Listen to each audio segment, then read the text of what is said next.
धुंधकारी, अरे मैंने तुम्हारे लिए गया जी में श्राद्ध किया, फिर भी तुम्हारा कल्याण नहीं हुआ। देखो इसका कल्याण क्यों नहीं हुआ?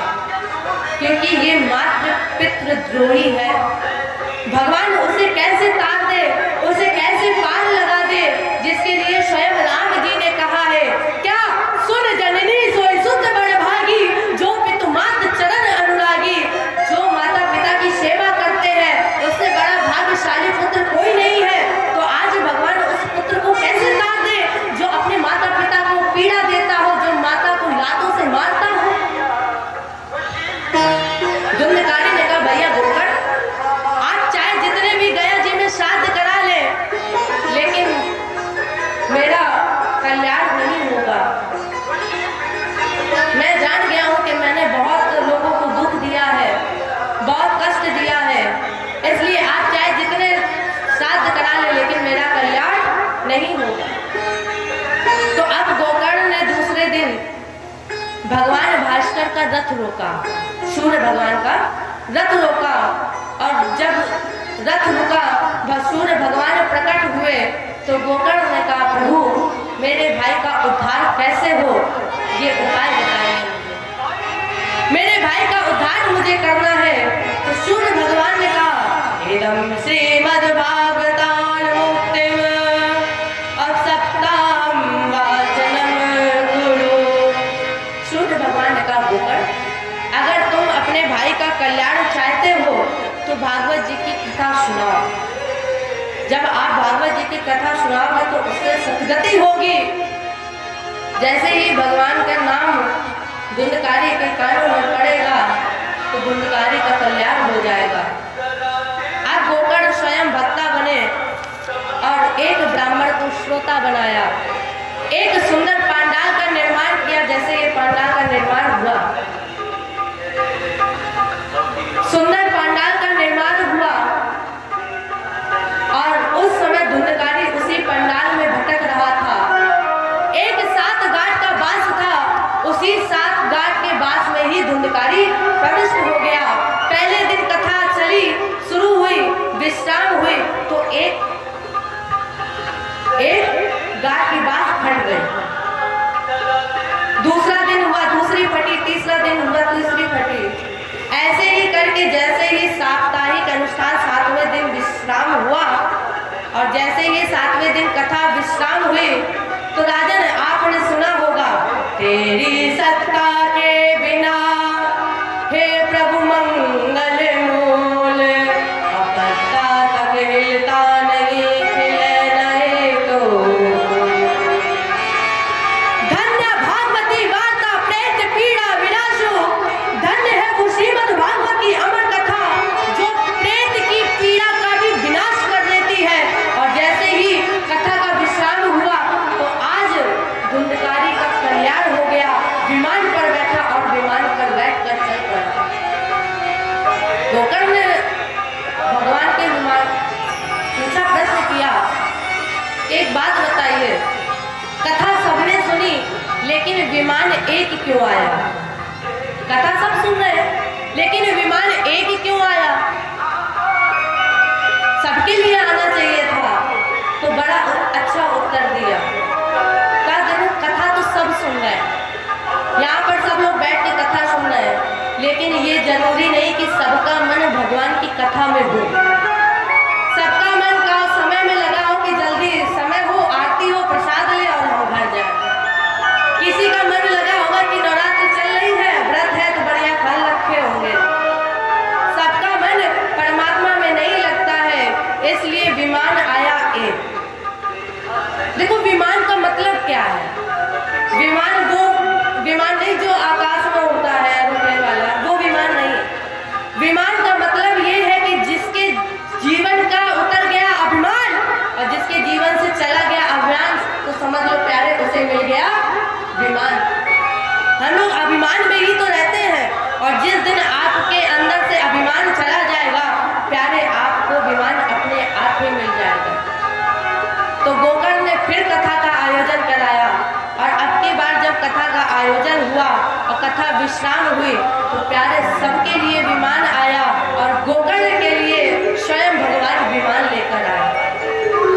आज गोकर्ण भगवान के साथ विमान पर जा रहे हैं और पीछे पीछे भक्त जा रहे हैं विमान पर। जय बोलिए भक्त भगवान की जय हो। धन्य है वो श्रीमद् भागवत कथा जो सारे दुखों को दूर करती है, सारे दुखों की पीड़ा को नष्ट करती है।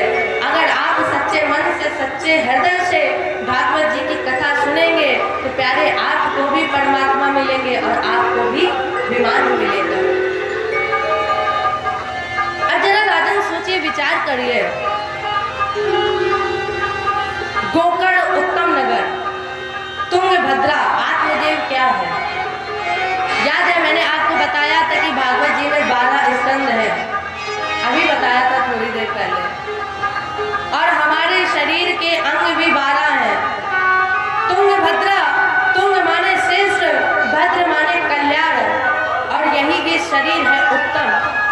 इस उत्तम नगर में रहते हुए प्राणी अगर चाहे तो कल्याण कर सकता है। इस शरीर से अगर प्राणी चाहे तो वो कल्याण भी कर सकता है, अगर चाहे तो वो अपना विनाश भी करा सकता है। धुंधली, धुंधली माने वासना। उस समय अगर आपने अपनाया गोकर्ण, अगर आपने उस समय अपने कानों से भागवत जी की कथा सुनी, अपना मन भागवत जी में लगा लिया, तो जो आपकी वासना रूपी भूख है वो अपने आप ही मिट जाएगी और ये 7 गांठ का बास अपने आप ही मर जाएगा। और अगर ये बात ना माने तो एक 7 गांठ का बास और है। कौन सा?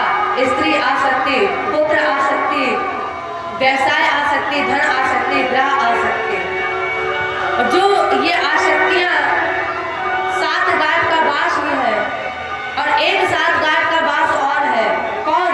काम, क्रोध, लोभ, मोह, मद, मत्सर। और अगर आपने इन सबको दूर कर लिया तो आपकी मुक्ति निश्चित है, आपको परमात्मा मिल जाएंगे, ये निश्चित है। आगे वेदव्यास जी ने शिखंडी श्लोक में लिखा है और यही वेदव्यास जी के शिखंडी श्लोक की कथा से हम आपको कल परिचय देंगे। आइए हम सभी एक बार अपने कन्हैया जी को मना लिया है, एक बार अपनी मैया को भी मनाते हुए चलते हैं और कहते हैं, बिगड़ी मेरी बना दे। कौन कौन बिगड़ी बनाना चाहता है? दोनों हाथ उठाइए। देखो ये भजन आज हम पहली बार गाने जा रहे हैं तो थोड़ा बहुत संभाल लेना आप लोग भी। आइए कहे, दोनों हाथ उठाते हुए कहिएगा जो जो बिगड़ी बनाना चाहता है।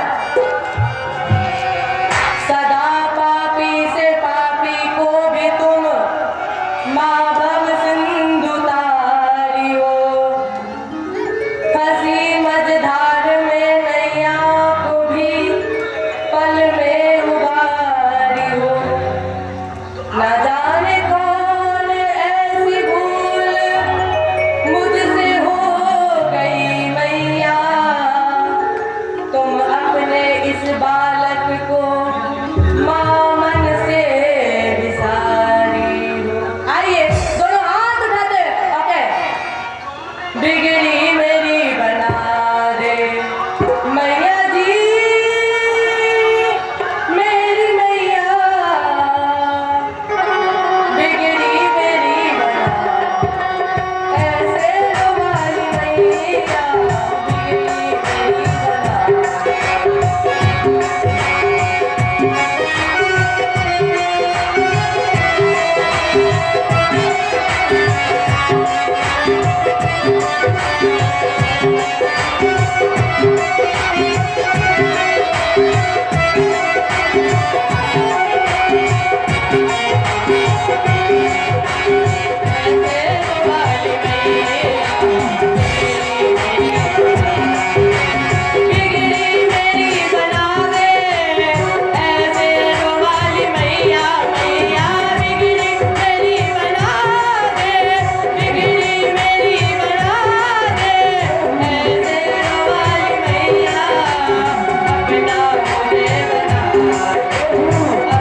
प्रेम से बोलो, सारे बोलो, आवाज लाई, हाथ उठा के, सारे बोलो, आगे बोलो, पीछे बोलो, आवाज लाई, आवाज लाई, तुम भी बोलो, सारे बोलो, माताएं बोले, भैया बोले, प्रेम से बोलो, सारे बोलो, बिगड़ी तेरी बना, ऐसे रुमाल कहिए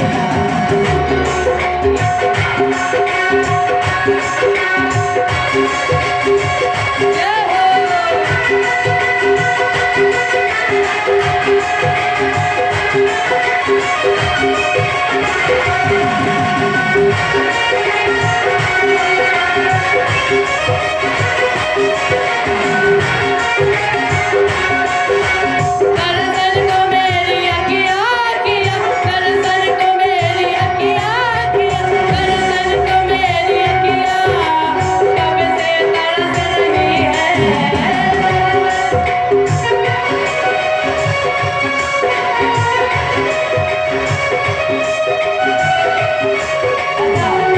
किसे आज के दिन का इंतजार था, किसे नवरात्रि का इंतजार था, दोनों हाथ उठा के बताइएगा। आज के दिन का इंतजार किसको किसको था, ऐसे था, दोनों हाथ उठा के कहिए। दर्शन को मेरी अखियाँ किया, दर्शन को मेरी अखियाँ कब से तरस रही है। दर्शन को मेरी अखियाँ कब से तरस रही है।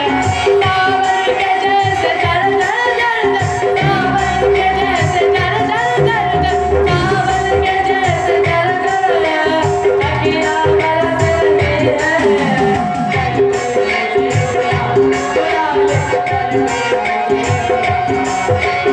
ऐसे रुमाल कहिए, ऐसे रुमाल कहिए, बिगड़ी तेरी बना दे, ऐसे रुमाल कहिया।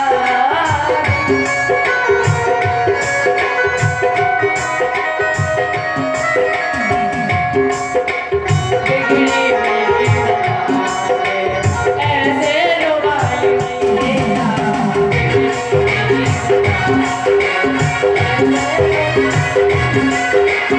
अपना मुझे बना ले, बना ले, अपना मुझे बना ले, ऐसे रुमाल कहिया। अपना मुझे बना ले।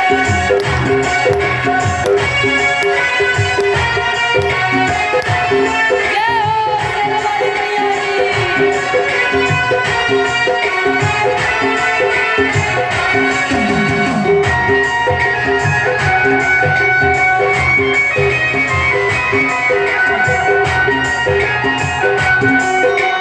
प्रेम से बोलो, सारे बोलो, आवाज लाई, सब मिल बोलो।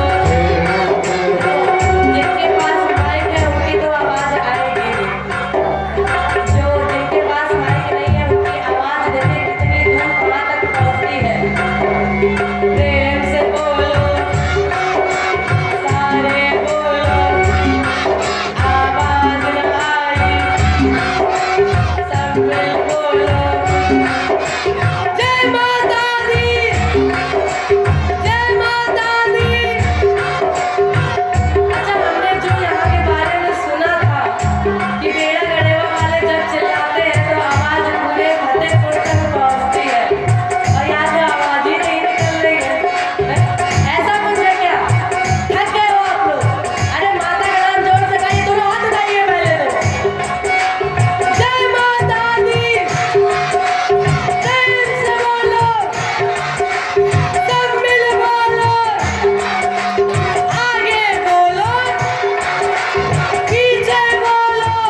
लिए खड़े हो जाए।